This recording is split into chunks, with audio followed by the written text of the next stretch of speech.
और अगले साल तक इस एक साल में 50 करोड़ रुपए देना मेरा काम है। अगर मैं ना दूं तो हु करके या कुछ भी करके फिर मेरे खिलाफ एहतजाज कर लूंगा, ठीक है।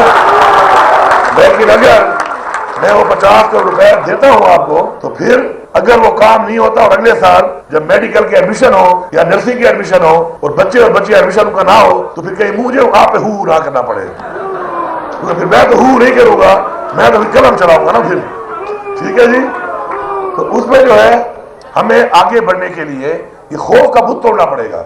जब मैं गलत काम नहीं कर रहा तो मैं क्यों डर रहा हूं, और मुझे अपने इदारे डरा क्यों रहे हैं? क्या इदारे इसलिए बनाए गए हैं कि ये हमें डराएंगे, हमें काम नहीं करने देंगे? और यही वजूहत है कि हमारे वो इदारे जो इंसाफ के लिए बने थे। शर्मिंदगी की बात है कि हर साल नैब की रिपोर्ट आती है, क्योंकि मुझे तो खौफ है नहीं किसी का। नैब की रिपोर्ट आती है कि पाकिस्तान में 600 अरब 700 अरब 800 अरब का पाकिस्तान में जो है करप्शन हुई है। वो तुम क्या कर रहे हो? वो तुम अरबों रुपए क्यों ले रहे हो?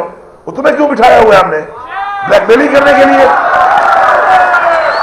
अच्छा, एंटी कैंसर वाले बैठे हैं, वो जी मूड ठीक नहीं हो रहा, सुबह ठीक नहीं हो रहा, वो तुम तनख्वाही क्यों ले रहे हो? तुम्हें हमने क्यों बिठाया हुआ है? तो बात यह है कि हमें बाहर निकलना पड़ेगा। अगर हम अपने काम अपने ही निजाम के थ्रू शुरू कर दें तो काम जल्दी होंगे। कभी कहते हैं कैपरा रूल्स है, कल एक मीटिंग कर रहा हूं, आधा घंटा साया हुआ जी कैपरा रूल्स ये कह रहे हैं तो फलाने रूल्स ये कह रहे हैं। उन्होंने कौन सा तीर मार लिया अब तक? 76 साल का रिकॉर्ड देख लो। अब उनके चक्कर में हम अपना काम भी नहीं कर पा रहे, तो ये रूल फॉलो करो, तो ये पॉलिसी फॉलो करो। अभी काम शुरू नहीं किया होता कि खौफ तारी होता है कि मुझे पकड़ डालें।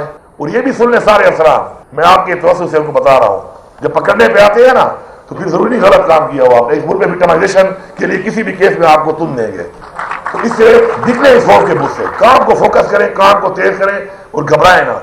खौफ के भूत तोड़ने हैं, आउट ऑफ द बॉक्स फैसले करने हैं, और हमारा जो पैसा है उसको हमने इन्वेस्ट करना है अपने उन सेक्टर्स के ऊपर कि जहां पे हमारे पास पोटेंशियल है और जहां से रेवेन्यू आ सकता है। और दूसरा उन जगहों पर कि हमारे ऊपर जो कुछ चीजें जो दुनिया में लाइबिलिटी नहीं एसेट्स हैं, बस हमारी लाइबिलिटी बने हुए हैं, तो उनको हमने कन्वर्ट करना है। जब सिस्टम में सही चल रहा होता है, निजाम सही चल रहा होता है, तो उसके अंदर अगर थोड़ा सा कोई कमजोर आदमी भी आ जाए तो वो भी उसमें चल पड़ता है।